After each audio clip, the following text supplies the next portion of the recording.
అద్భుతమైన ప్రతిభా సంపన్నులు వాళ్ళు ఏర్పాటు చేసిన రాక్ గార్డెన్ కూడా నేను చూడడం జరిగింది. అక్కడ మొక్క కూడా నాటడం జరిగింది. అవన్నీ తిప్పుతున్నప్పుడు హరీష్ రావు నాకు చాలా యాంగ్జైటీతో చెప్తా ఉన్నాడు. కొన్ని ఇళ్ళకి తీసుకెళ్ళి నన్ను చూపెట్టినారు. ఏ విధంగా మొక్కలు పెట్టినారు, ప్రతి ఇంటికి 3 మొక్కలు ఎట్లా పెట్టినారు, అవకాశం ఉన్న వాళ్ళు ఇంకా చాలా ఎక్కువ మొక్కలు ఎట్లా పెట్టినారు, ఎంత పరిశుభ్రంగా వాటిని పెట్టుకున్నారు, వాళ్ళ ఇల్లు కూడా ఎంత పరిశుభ్రంగా ఉందనేది నాకు ఆయన చెప్పినాడు.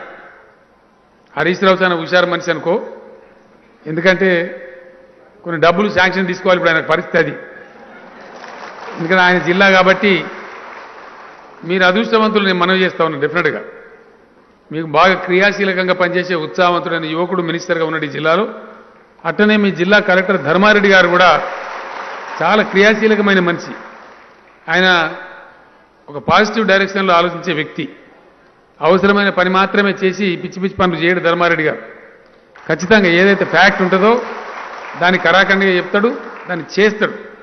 మీ జిల్లా మంత్రి బాగానే ఉన్నాడు, జిల్లా కలెక్టర్ బాగున్నాడు. ఇద్దరిని మించి మీరు బాగున్నారు. అసలు సంగతి ఇక మల్కాపురానికి డోకా లేదు. ముగ్గురు మంచుకున్నాక ఎందుకు డోకా అంత ఉంటుందిగా. సరే ఎమ్మెల్యే నేనేమో గరీబోని, నేను ముఖ్యమంత్రి పని మీద ఉన్నా కాబట్టి పొద్దాక రాలేను. నేను షెడ్ ఉన్నాను కాదు, నేను కూడా మంచివాడినే. కానీ పొద్దాక వీలున్నంత అందుబాటులో నేను ఉండా. ఎందుకంటే నాది మొత్తం రాష్ట్రం అంతా చూడాలి కాబట్టి, మంచిది కాబట్టి సమయం దొరకదు. స్కీమ్లన్నీ ప్లాన్ చేయాలి, ఇంప్లిమెంట్ చేయాలి, తిరగాలి, చెప్పాలి. మీరు పేపర్లలో చూస్తూ ఉంటారు. సరిపోదు, 24 గంటలు కూడా సరిపోదు. కొత్త రాష్ట్రం కష్టపడి తెచ్చుకున్నాం. అనేకమైనటువంటి సమస్యల్ని, చాలా సమస్యల్ని కొన్ని ఇప్పుడిప్పుడే గడ్డకు పడుతున్నాం. కరెంటు బాధ చాలా ఘోరంగా ఉండే, ఇప్పుడు పోయింది. ఇప్పుడు ఆ పీడ పోయింది, ఇక రాదిగా, ఇక రానీయం. 600 24 గంటలు కన్నులు కొట్టినంత సేపు కూడా కరెంటు పోనీయమిగా. కరెంటు ఇట్లే ఉంటుంది, వ్యవసాయానికి ఉంటుంది, అన్నిటికుంటాయి. గ్రామంలో ఉంటుంది, తండాలో ఉంటుంది, పట్టణంలో ఎంత ఉంటుందో ఈడ కూడా అంతే ఉంటుంది. కాబట్టి ఆ కరెంటు పీడ వదిలిపోయింది. మంచినీళ్ళ బాధ పోయింది, దాదాపు దగ్గర పడతా ఉంది. సరే మనం గజ్వేల్ నియోజకవర్గం 7 నెలల కింద, ఏడాది కిందనే చేసుకున్నాం, మంచిగానే ఉన్నది. వేరే కాడ కూడా ఇప్పుడు దాదాపు ఇలా సాయంత్రానికి 20,000 గ్రామాలు నీళ్ళు అందుతూ ఉన్నాయి.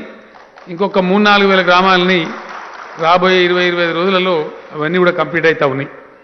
అంటే రాష్ట్రానికి, తెలంగాణ రాష్ట్రానికి ఇలా మన గజ్వేల్ నియోజకవర్గం ఎట్లున్నామో దీపావళి వరకు మొత్తం తెలంగాణ రాష్ట్రం కూడా మన గజ్వేల్ నియోజకవర్గం మాదిరిగా మంచినీళ్ళ బాధ పోతుంది.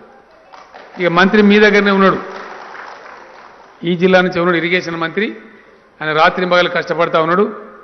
ఇరిగేషన్ ప్రాజెక్టులు, నీటిపారుదల ప్రాజెక్టులు బ్రహ్మాండంగా నిర్మాణం జరుగుతూ ఉన్నాయి. ఇండియా మొత్తంలో ఏ రాష్ట్రం పెట్టదు డబ్బులు.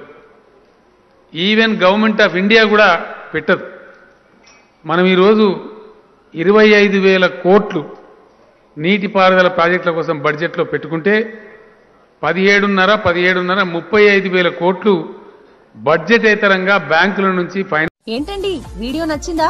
అయితే ఓ లైక్ వేసుకోండి, లేదంటే ఓ కామెంట్ చేయండి.